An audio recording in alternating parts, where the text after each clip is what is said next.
How you doing, everyone? Hope you're keeping well. Welcome to 8 Bits in the Basement. So I'm sure you remember that late last year I came across a lot on eBay containing a Commodore 64, a 1541 disk drive, a load of manuals, and also a box of about 55 and a quarter inch discs, all containing games and utilities and all kinds of crazy stuff like that.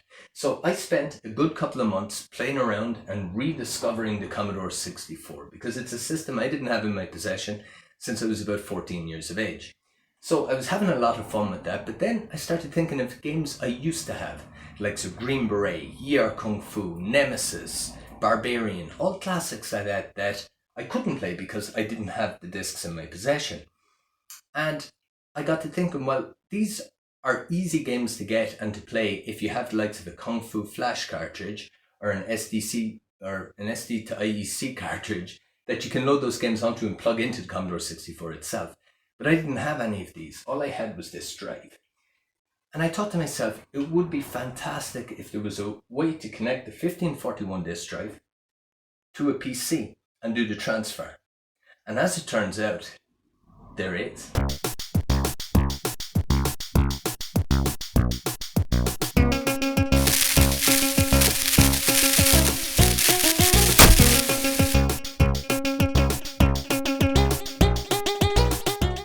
Now, so there is a program available called OpenCBM, which is still being maintained today, that is available for Linux, Windows, and for Mac OS that will allow you to connect your 1541 disk drive to a host PC and transfer files from the host PC to the disk drive and from the disk drive to the host PC.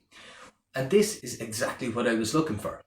So the only thing that's required in order to do this, apart from, of course, the drive and the PC, is a cable to go between the two. And this is known as an X cable. And they're available in two types. They're available in a serial format for older PCs and older Macs, and also in a USB format for the newer PCs that don't possess a parallel port. Now, this here's an old PC I have. It's running Windows XP. It's a Pentium 4, and it's dated about 2003. So it possesses a 25-pin parallel port. So that's the type of cable I made up, and that's the type of cable I'm going to be using for this demonstration.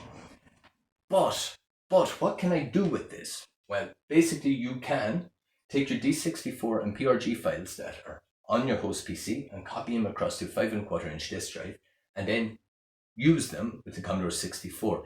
But also it's very useful for testing disks, because with the Commodore 64 you need to type in a long list, a long command really, to verify if a disk is good or to format it or to really copy stuff to and from it. Whereas with the PC, you've got a little GUI, and with a simple click of a mouse, it'll format a disk, it'll verify a disk, it'll do all sorts of stuff. So it's a very quick way to validate a lot of disks if that's what you wish to do. So without further ado, what we'll do is I'll show you this thing working. So once you've chosen what kind of 1541 cable you want to use, either serial or parallel, connection is a breeze. All you need to do is insert the 6-pin DIN side of the cable into either or port on the back of the 1541 drive, and then the other end of the cable into either the 25-pin DIN parallel port or a USB port on your host computer. Now, so OpenCBM is a program that's available on multiple platforms. So for that reason, what I've done is I've put all the information you need in the description as to where to find OpenCBM, and it also contains all the install instructions that you may need to install it onto Linux or Windows or Mac OS. And also there's files there that will teach you about the X1541 cables that are available and which one will best suit your needs. But once you have your 1541 disk drive connected to your host computer and the program installed, in my case, all I need to do is double click on the GUI, and I'm presented with a file manager window. So on the left hand side, I've got my local drive containing, and that shows me all of the directories and files available to me on my host system. And on the right hand side, I've got the same thing for my 1541 drive. So I've got a number of disk commands that are available to me just by clicking. I can see directory structure of the disk and what files are contained on it. I can format the disk, I can initialize it, and I can validate it. Also, any files that are on the disk I can rename or I can scratch. And then I've got two global drive commands where I can reset the drive itself if there's any problem, and I can see the status on the drive.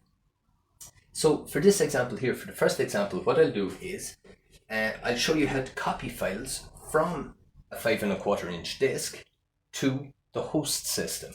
So all I need to do is to insert the disk into the 1541 drive and to click on directory. So it will read the directory structure of the disk and display it in the window here. So what I'll do is I'll select Manic Mansion, and here I will select my bureau, which is my desktop here. And I will click on the arrow here to send it from the drive to the host system. So it tells me it's copying Manic Mansion from the floppy disk. So it'll take a little while to copy across because the 1541 disk drive is notoriously slow. So this can't in any way speed it up. Now, so there we go. It's after copying that file across to the desktop. You'll see here that this Manic Mansion has appeared, which is the file that we took from the disk and put across to the desktop. And it's exactly the same procedure to copy files from the desktop to a disk. You would select on your local drive what file you wish to copy across and then click on the arrow to copy it across. Now, if you wish to format the disk that's in the drive, you click on the format command and it'll give you a warning saying that this will erase all data on the floppy disk. Are you sure? So I say, yes, I am sure. And then it will tell me that I need to enter a disk name, a comma, and a disk ID. So I'm going to call the disk, we'll call it test disk. I put in a comma and I will give it an ID of 23. I don't think it matters. I hit enter and it starts formatting the floppy disk. Now, so there we go. The disk has been formatted and it's telling me that it's completely empty and there's 664 blocks free. So that's great. We can see what's on the disk. We can copy stuff across and we can copy stuff back, we assume. But anyway, what I wanted to do was I wanted to take a few games and put them onto a disk and use them with the Commodore 64. So to show you, I took a game here called L'Abbé des Morts, which is available for free now on the Commodore 64. And all I need to do is to select the d64 disk image, have my disk in the drive. It doesn't even need to be formatted because it's a disk image. It's going to copy the entire image across to the disk, and to click on the arrow to copy it across. Now, what it says is this will overwrite all data on the floppy disk. Are you sure? I click on yes, and it starts writing the disk image. Now, it does take a long time because you are effectively filling up the entire disk with the image. And as I say, the Commodore 1541 is a notoriously slow drive. So I'd speed up this little section of it because we're going to be waiting here about 5 minutes if not. Now, so it's finished its copying over. Now, it took quite some time to do. But you'll see here that the contents of the disk have changed. We've now got L'Abbé des Morts. We've got a little Dell file. I don't know. And we've also got a little picture program. So the disk has been, or the disk image has effectively been copied over to the 5 1/4 inch disk. So that's that. It has done its job. The next thing to do is we can turn all this off, and I will connect the 1541 disk drive to the Commodore 64 and we'll see if it has worked. So I open the door, take out the disk, switch off the drive, and I'll set myself up with the Commodore 64. Now, so here we are at the trusty old Commodore 64. So what I've done is I powered down the 1541 drive, I removed the disk, I disconnected the X1541 cable, and I plugged in the serial cable that goes from the Commodore 64 into the drive itself. So I'm going to put the disk back in now, and I'm going to issue the load string command -8, and we'll see if it can read what's on that disk. So now when I type list, I should get the same as what I got before. I've got my Abbé des Morts, I've got this del file that I had before, and I've got my picture file. So what we'll do is we will load Abbé des Morts -8. So it's searching for it and it's loading it. So we'll see what it does.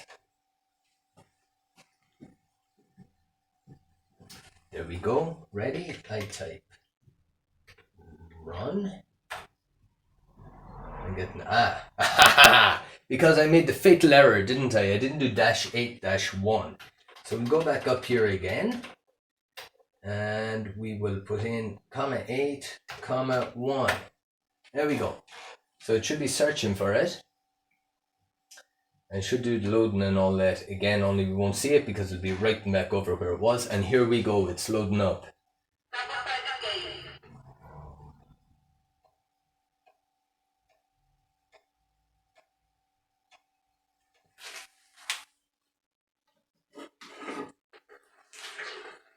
Well, there we go. It's after loading up. And of course I need a little joystick to play it. So I will plug in my joystick to port 2 on the old C64. And here we go.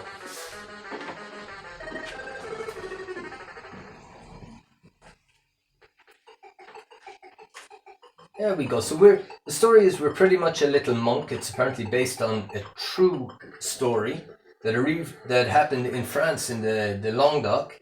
And it's a monk who was going to be killed or something by a load of people, and he's sheltered in an abbey. And I don't know what the history of the thing is, but I don't think he was attacked by monsters and stuff, but at least in the game he is. But it makes for a great little platform game. And yeah, and it's a fun game. So there we go. Anyway, that's that. That shows you that system works. The OpenCBM system works. Now, so there you go. That's my video on OpenCBM and the way it can be used to copy programs and stuff across to 5 1/4 inch disc, enable you to play games and stuff on your Commodore 64. Is it a good system? Would I recommend it? Do I think you should go out, buy the cables and use it? To be honest with you, no, I don't think you should.